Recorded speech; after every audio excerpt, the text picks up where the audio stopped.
Hello, dear friends. What a joy.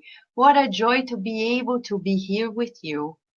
We are only 5 days away from a dream that is coming true as the minutes go by, the 12th U.S. Spiritist Symposium. It's not my dream, no, because this is work of the good, so it comes from God. The dream is of God. As we say it, it comes from above, and we are living this dream. What a beautiful mind, the supreme intelligence creating this opportunity for us, the work of the good on the earth. One day, I know the father of a very close friend to me said, when people are doing the good, they are not doing the bad. So we need to cheer up because when they're doing the good, they are not doing the bad. So the days as we're working on this, we're becoming more useful and we are occupying ourselves in greater ways. So this is one of the beautiful aspects of putting together an event like this. The United States Spiritist Federation has been working very hard throughout, at least we would say, the last year to make this happen together with Spiritist centers throughout the United States of America and all the volunteers from speakers to educators to everyone you're going to meet there. None of them charge for being there. They come with their own goodwill, with their loving heart and the spirit of service. What a joy, isn't it? And on the behind the scenes, there's much more than just the creation of this moment. There's also the the idea of broadcasting this good news through the radio, through videos, and much more. And today we have here with us somebody who is part of this effort, thinking about how we're going to broadcast it. There is a whole team. We brought at least one of them for you, besides Cardiac Radio. And here with us we have our dear friend, Marcelo Medeiros. Thank you so much, Marcelo, for being with us. How are you? Hi, Vanessa. I'm fine, thanks. And you, thank you so much for inviting me to be here. It's really a pleasure to be here, joining you in this countdown to the Spiritist Symposium. Yes, it's a joy, isn't it? Marcelo, you have already had the chance to participate in a previous symposium. Would you like to share just a little bit of what you felt with the symposium, when it was, where it was? Yeah, well, it was in Connecticut in 2015. It was the first symposium I've been, and it was such a great opportunity to be there and to watch so many different lectures and speakers. And as you were saying, that I was also recording, so I was also helping with doing some interviews with the speakers. So I didn't have the chance to watch all the lectures at that moment. At the moment I was there in Connecticut, I watched it later while I was back here to New York. But so I could watch like 10, 15 minutes of the lecture and go out of the room to interview some of the speakers. And then I went back to watch a little bit about the next lecture to see what I would ask to the speakers, and went back to the outside to interview somebody else. So it was really exciting because I could at the same time do what I love, that is like interviewing people and also helping to spread this good news, to spread the what we were watching and seeing at the symposium to other people who didn't have the chance to be there. Yes, and for those who haven't had a chance to meet Marcelo yet, he belongs to the Inner Enlightenment Spiritist Society, but he helps in the Tri-State Federation and also in this joint effort with Sergio Santos with the United States Spiritist Federation whenever they can to do this broadcasting effort. Um, Marcelo, as a profession, you're also a reporter, you are a journalist by profession, so it's your daily bread to talk to people, to broadcast. But when we talk about broadcasting spiritism, spirituality, the good news, it reminds me of a story, pretty much a story that was told by Umberto de Campos once. He says that in a mediumistic meeting, there was the experimenters wanted to help a lady who was an alcoholic and wouldn't leave her room. She would watch TV the whole day. So one of the ideas that they had was to go to a local spiritist center and motivate them to create a short spiritist program to be broadcast in the local TV at a particular time that they knew for sure she would be watching the program. But when the medium disclosed the message of the mentors, the rest of the members, and especially the board of directors, they thought it was too much vanity, that the message shouldn't go to the TV, that the TV was for, you know, inferior things. And at the end of the tale, the story, I'm not going to say it's a tale, apparently it's a true account. They say that the lady was watching the TV at that particular time when the Spiritist ad or program was supposed to stream, but it didn't. And instead, there was an ad about whiskey. So at the end of it all, the take home message was telling us if we don't occupy that space with the good news, the other one is going to stay there. Yeah. Right? Right, especially today we have like YouTube, you have all the social media. It's so easy for us to, anyone can record a video and put a video online. So like it's very easy for us to find some subjects, some issues that are not uplifting, and many times they can harm us. And for us to have this chance to take these tools that we have to spread this good news, to spread like all these messages and all this knowledge that we have been studying through the Spiritism is such a blessing for us, and I think it's a very important job that we need as a Spiritist to do. We cannot pretend that it's not important. It is important for us to have all this work, to spread this news. Right, and think about people who are far away, do not have access. Recently, we were contacted at Cardiac Radio by a journalist who is learning about Spiritism, but not necessarily a Spiritist, and he was giving us tips and hints about how we can go broader and really conquer another type of audience, things that we never imagined in our lives, and we are to implement somewhat in the future. And then it made me think at first, wow, should we really be doing this? Should we be concerned? And then that story that I read through the mediumship of Chico Xavier made me confirm that we need to do this and more, and all the more.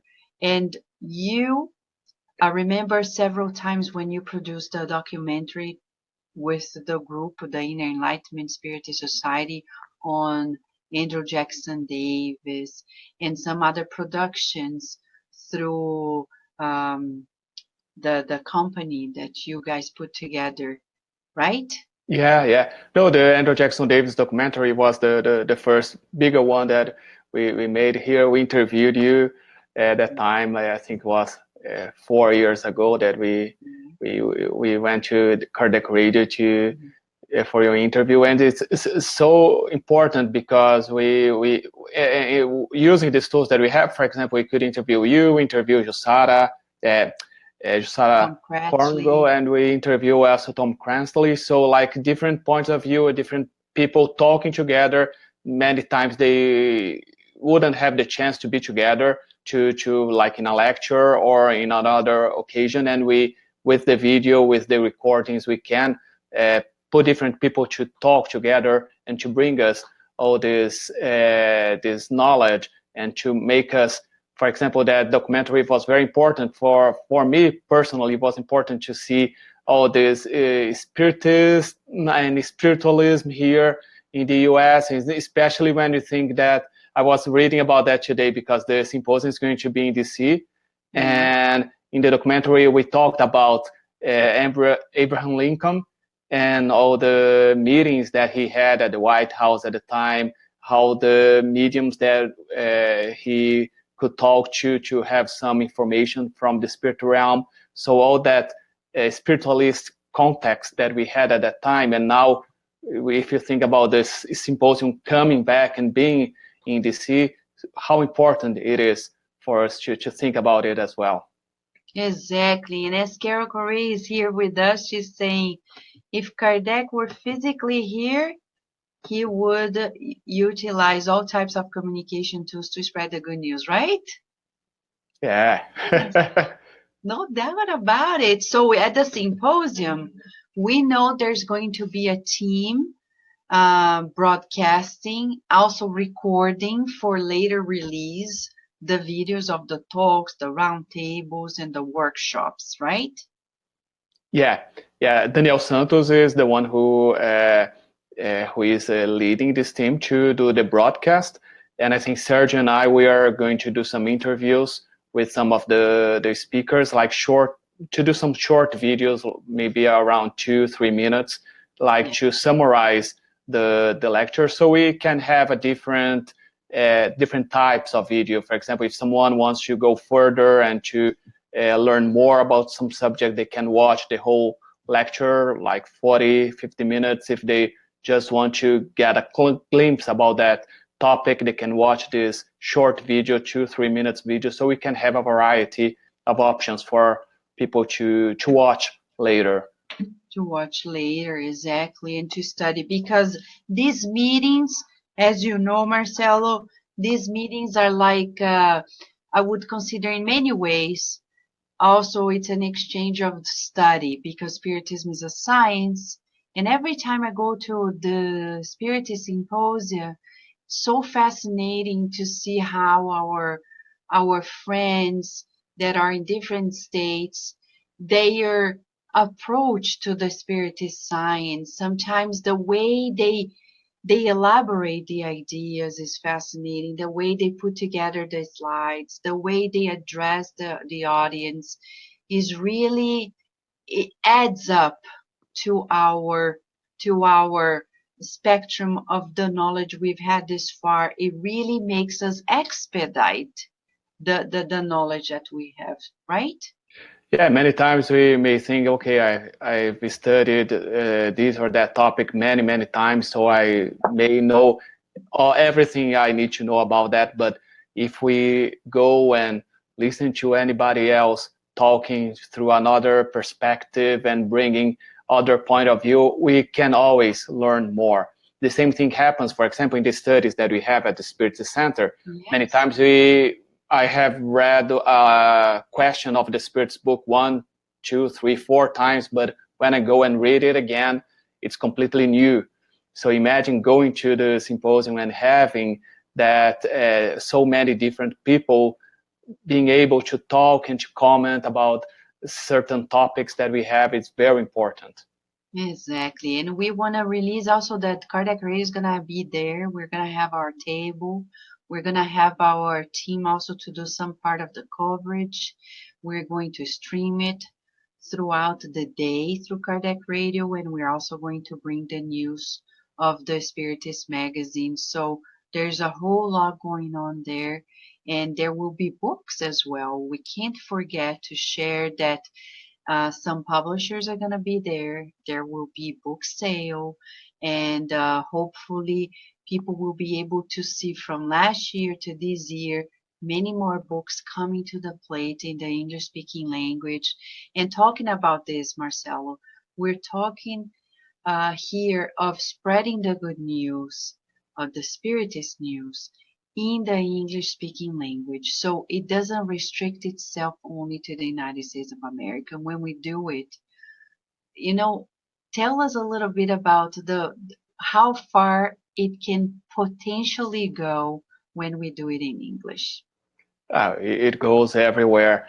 For example, at Inner Enlightenment, I'm the one who upload the videos to the YouTube channel, and I every other week I go there to see how people are watching the videos and from where they are watching the videos. And I can see many people watch it from here, the US, but we have people from Brazil, we have people from Africa, we have people from Australia, from Europe, so everywhere. It's amazing how all this work that we do here, it reaches so many people around the world. And as it is in English, English is like a universal language. Many people usually speak English as a second language, so it can reach so many people that we have no idea. Exactly. And for those who, I know, for example, there are some countries, like, for example, our dear Rihanna from South Africa, they rely upon the English literature to actually transition and translate to their language in the Afrikaans language. So there are other uh, countries that also rely upon the Spiritist literature in English to actually translate into their language. So we're talking about a fast pathway of dissemination, not only for those who speak the language, but also to quickly bridge it up into the other languages, which would be much harder if they were restricted to Portuguese or Spanish. And not against the languages because they're all beautiful, but just talking about the universal language at this point.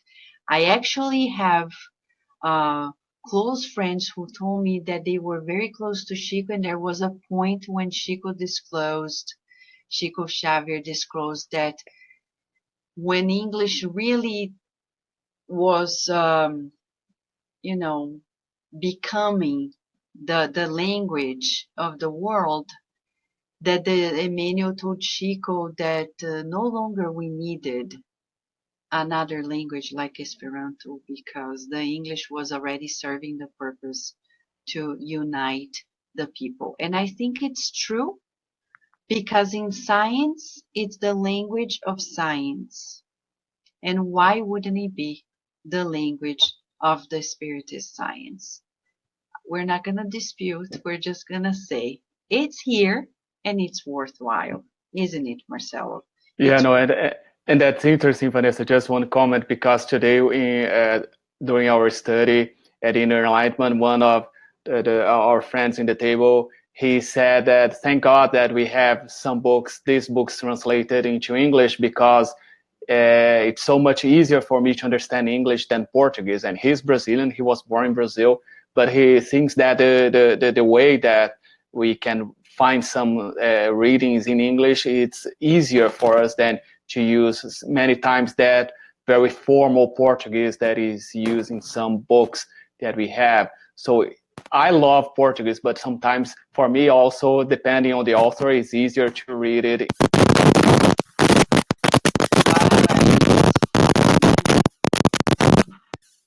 talking about broadcasting. Here we are.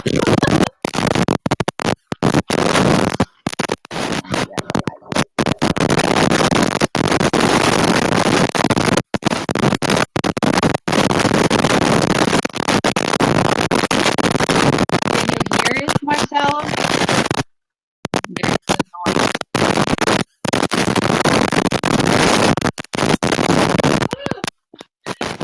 It's a broadcast from the beyond.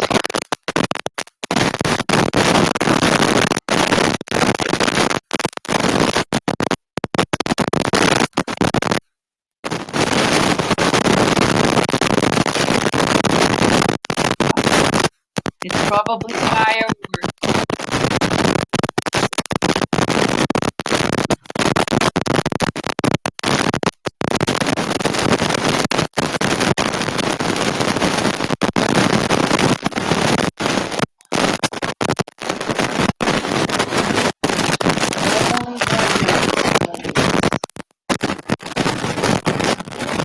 Okay, we're gonna try to continue as it moves on. In the book Living in Spring,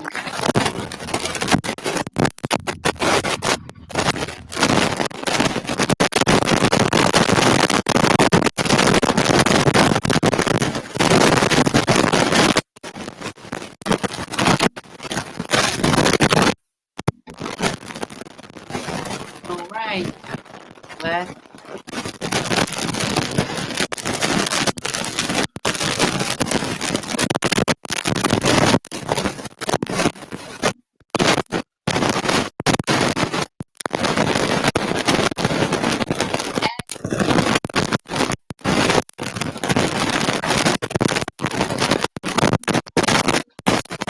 okay.